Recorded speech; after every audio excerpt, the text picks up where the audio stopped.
Oh my goodness, just look behind me. This is like nothing I've ever seen before. I knew I was going to be excited, but I really didn't expect it to be this overwhelmed and gleeful.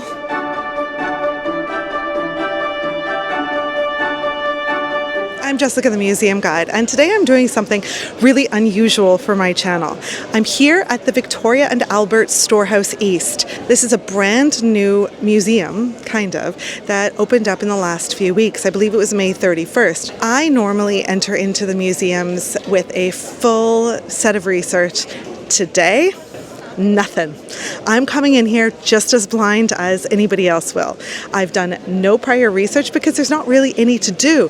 This is the storehouse. It's storing hundreds of thousands of individual objects, and they've displayed them in a way that is completely revolutionary for a museum, and that's no surprise. The Victoria and Albert has always been the vanguard for museum practices. They were even the first to ever have a cafe in their museum. And here at this storehouse, as you can see behind me, this is all of their priceless collection that's not normally on display in their South Kensington museum. Flipped inside out, we can see the guts of the storage and look at things that haven't been seen in decades, if not centuries. I really love the way that the entrance has been designed. So when you first start walking down this gangway, you can't actually see what's ahead of you. You can't see the large space. You can just start to see the shelves, which is like the most magical IKEA in the world. Oh, there's a version of this. I don't know if it's the same, but there's a version of this in the foyer of the actual Victoria and Albert. Wow.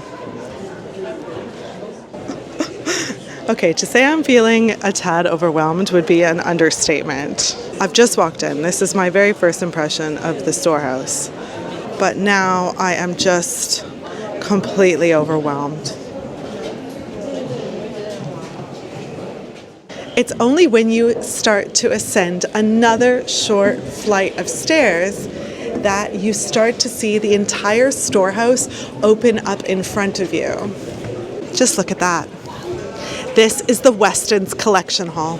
You've never seen a museum like this. The Victoria and Albert Storehouse is located in an area of East London that's being kind of called Wick East, which is a little bit cheeky.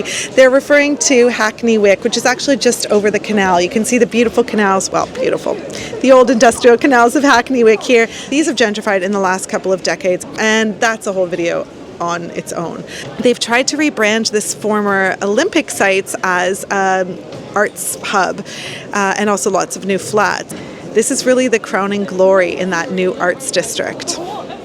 Right now I'm looking at quite literally thousands of different objects. I mean, I'm just going to scroll down here, look.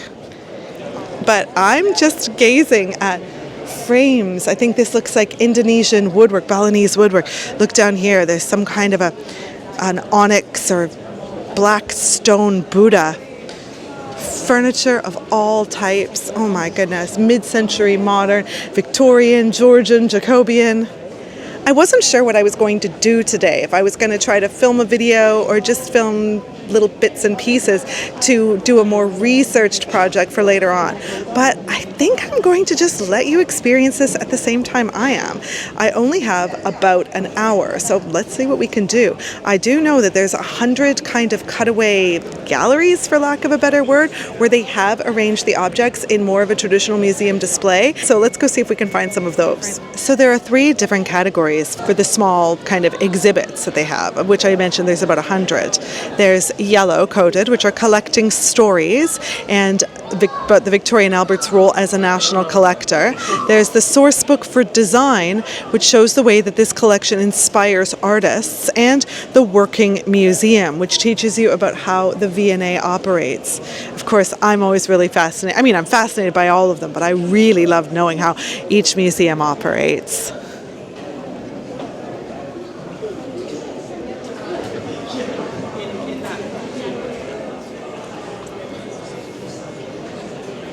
Over here, beautiful painting, British, maybe late 18th century French, that's a guess, showing kind of ruined old temples. Chandeliers, sculptures. Oh wow, look at this kind of Roman gladiator with the yellow cap. Oh, and the armor. Oh my goodness. There almost seems like there's no rhyme or reason of what's been placed together. I'm sure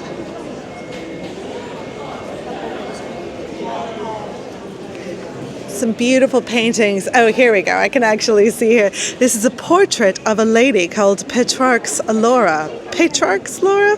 Italian, an old copy of a late 15th century or early 16th century painting. Oh, and here's a lovely painting of a dog. All the way down. I mean, there's people just everywhere on every level. It's early June. September, something monumental is going to happen at this museum. The David Bowie archival collection is going to be on permanent display here for free. It's not on display now. That's because they didn't want to open this museum with its huge crowds of people. There's been queues around the block at the same time as the Bowie collection, because that will bring a whole different group of people who aren't just interested in the V&A.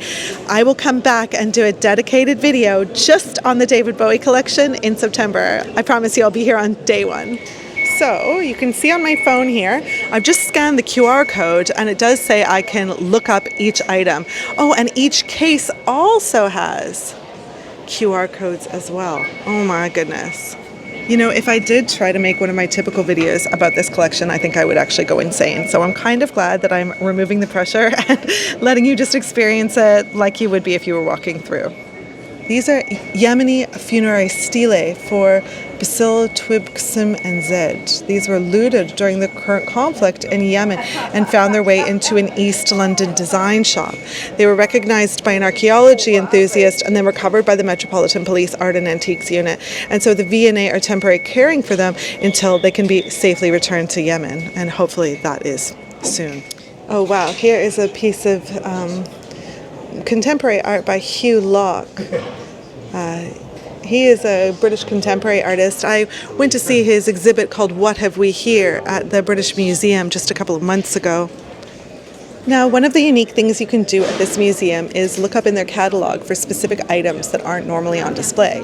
If you give them 2 weeks' notice, you can ask to have that item brought out of the stacks, and a curator will actually sit with you while you handle and learn more about it. You can really get up close and personal with things. You can see here a copy of Titian's Venus of Urbino by a British painter called Godfrey Sykes.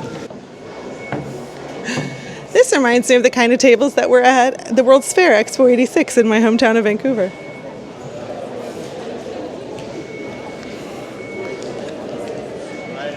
This is so interesting. This was commissioned. This is a piece of contemporary fashion that was commissioned for the 2021 exhibition, Bags Inside Out. The dress was reproduced from the collection to show the inner structure of a mantua gown, which was a formal style popular in the 1720s. So it's interesting. You can see the inside of the dress this way. The V&A, of course, is always known for their fashion collection, as well as many other collections. Mugs from all different times.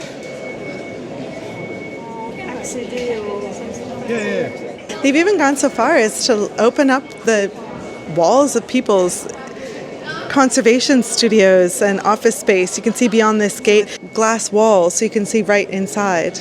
Okay, so here is one of those really remarkable little galleries that they are able to kind of have on display here just because of the sheer size. So this is the ornate carved ceiling from the Palace and Torrijos, which shows you the Islamic influence on medieval Spain. And this ceiling was built in about 1490. I was right.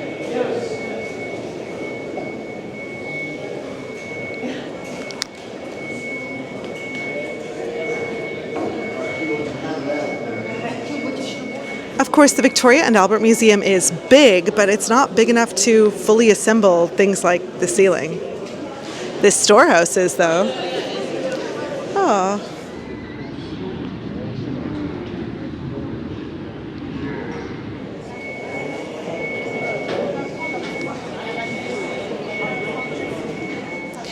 So the V&A does work to salvage parts of historic houses.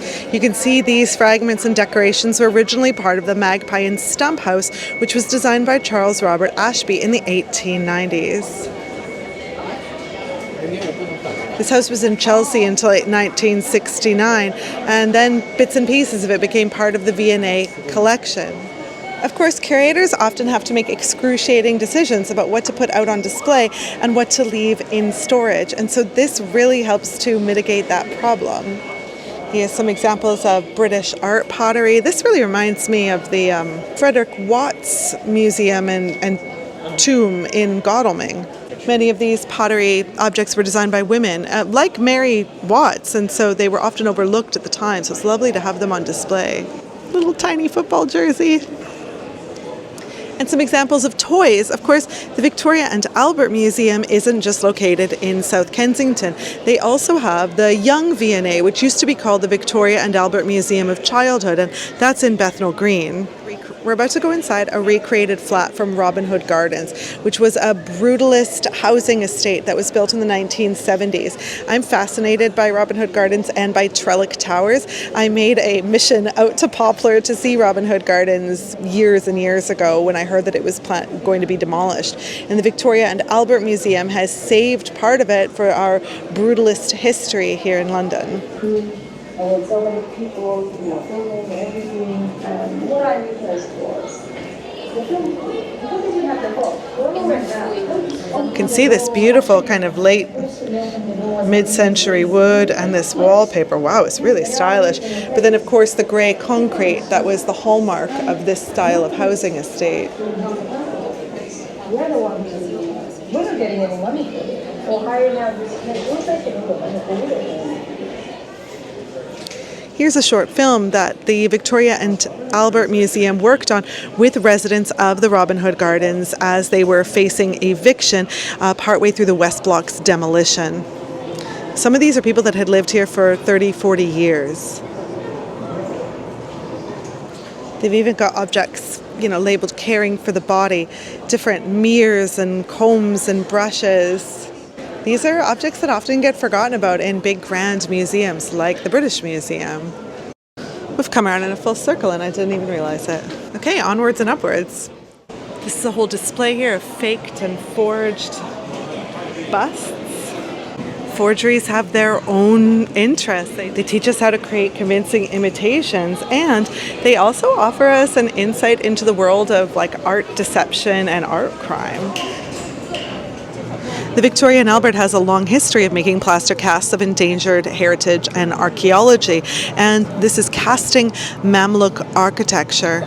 This is a plaster cast of some decorative details in Old Cairo. Nice to see there's still plenty of empty shelves, lots of room for more things, but it does kind of have an IKEA vibe. This looks like Mughal dancing. Painted panels from the Shah's Palace in Tehran. A solo improvisational court dance. I mean, there's parts of this museum that I don't even know how to get to.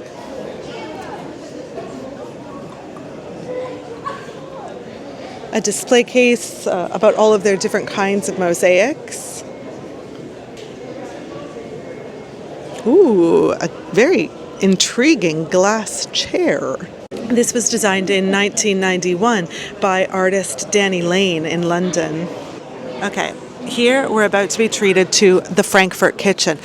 Architect Margaret Schutt-Lihotzky revolutionized housework with this fitted kitchen, 10,000 of which were installed across housing projects in Frankfurt, Germany.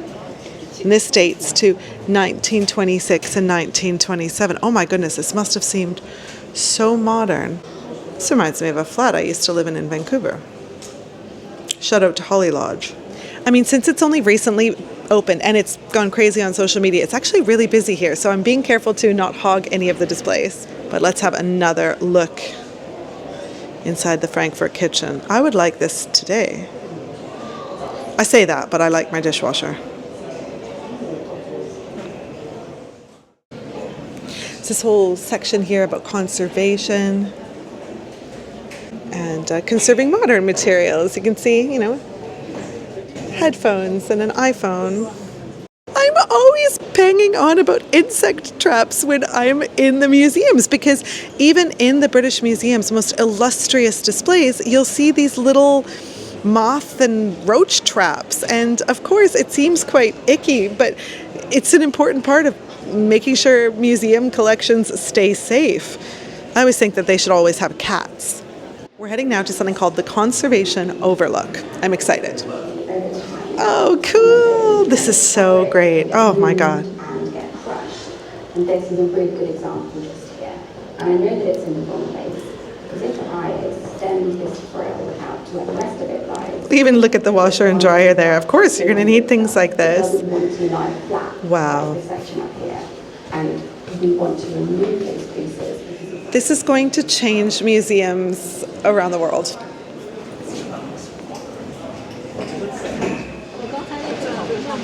So this is all about the process of photographing the collection. I used to do that when I worked at the Vancouver Crime and Police Museum, but here you can see a teddy bear made by the Fast Black Skirt Company in about 1907. When it's x-rayed, you can see an internal mechanism that gives it light-up eyes. It's pretty advanced for 1907. Guys, I feel like I could spend 2 weeks here. I only have an hour. Oh, I recognize this. Some of you know I used to live in India, and these are Indian, and I think also used in Indonesia. They're block printing tiles. You use these to add beautiful patterns onto fabrics. When you're in India, you can buy a lot of them in markets. Some of them are fake, they're just made for tourists. But if you go to old fabric warehouses and factories, you can actually buy the real ones. Oh, and of course they're mentioning in the display, or in the curation, they're mentioning that William Morris was really fascinated by block prints. And William Morris, of course, has a Victoria and Albert Museum connection, because he designed the very first cafe ever in a museum gallery, and that is at the South Kensington Museum. This reminds me of when I was a little girl. My mum used to work at a telephone plastic molding factory, and I had a telephone without the guts that I used to play with. Interesting. This display is all about the fact that the Victoria and Albert Museum inherited the India Museum collection. So that was founded in 1801 by the East India Company in London, and it had a wide-ranging collection, which of course most of it was looted, although there was some objects that were gifts and purchases, and it was designed to educate visitors about India and demonstrate the East India Company's power and influence. In 1879, that museum closed, and the South Kensington Museum, which is now called the Victoria and Albert, received 19,000 objects, of which these are just some. Protest objects here. I went to an amazing exhibition at the Victoria and Albert a few years ago about protest, and some of these things were on display then.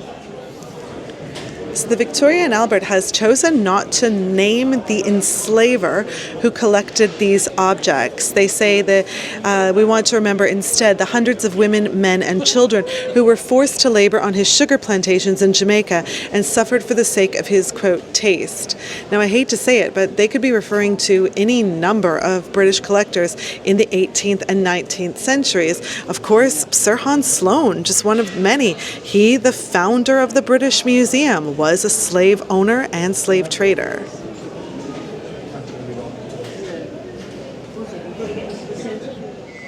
Oh, you know my heart gets weak when I see my medieval church decorations. Okay, I've been really excited about this one. This is an interior designed by Frank Lloyd Wright that's been completely preserved. Here is the Kaufman office, made from cypress plywood. It's the only complete interior designed by Frank Lloyd Wright on permanent display outside of the USA, so I'm really excited to show you this. It was designed for Pittsburgh retail magnate Edgar J. Kaufman Sr., who commissioned Wright to design this room for one of his department stores. Now, Kaufman was convinced by his son, who had worked as an apprentice for Frank Lloyd Wright, to adopt this very modern style. If you like mid-century modern furniture, and I mean, who doesn't these days, this is truly a feast for the eyes. The lighting is wonderful. I've never coveted anything as much in my life as having this office. I feel like I wouldn't be very productive in here, but I would really, really enjoy it.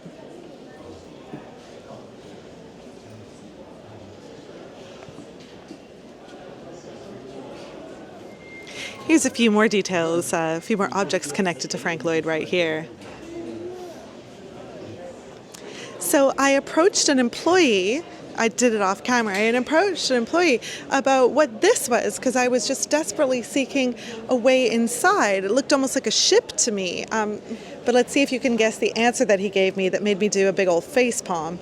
This is the exterior of that ceiling that we just looked at, the Spanish interior ceiling. This, of course it is. It didn't occur to me, but it is wonderful. I've already been inside. I didn't even realize. So it's really cool that you can see how it's constructed. He told me that the museum curators talked about boxing it in, but they wanted people to be able to see the structure. The same lovely museum employee helped me out to find the Agra colonnade because I couldn't seem to find it, but he told me it was actually beneath my feet. I was standing right on top of it. We've already looked straight down into this glass floor. Well, from this angle here, you can actually see it a lot better. There it is. The Agra colonnade, which you can see beneath my feet now, is 5 columns with separate pillars, capitals, and bases, carved with scrolling floral and plant designs. And it was made between 1630 and 1640.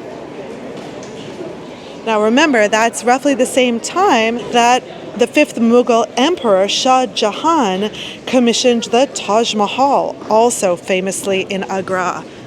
Let's get really down. It's hard to see with the reflection of the glass. There you go. Look at all the grandfather clocks down here. I just recently released a video about the Royal Observatory in Greenwich, and I learned all about clock pendulums, so now I've got a bit of a fascination with them. I mean, really, no matter what your hobby or interest, there's something in this collection that represents it. There's another really interesting perspective of that ceiling. I feel like I've only touched the tip of the iceberg, but I think we're going to end now because I have to go catch my train. It's been my absolute pleasure to show you around the Victoria and Albert Storehouse, and I hope that you get to come here soon on your own. Let me know if you like this type of video where I just kind of wander through a museum without any previous research, or if you prefer my usual deep dives. I'll see you the next time I'm at the museum. Hopefully this one.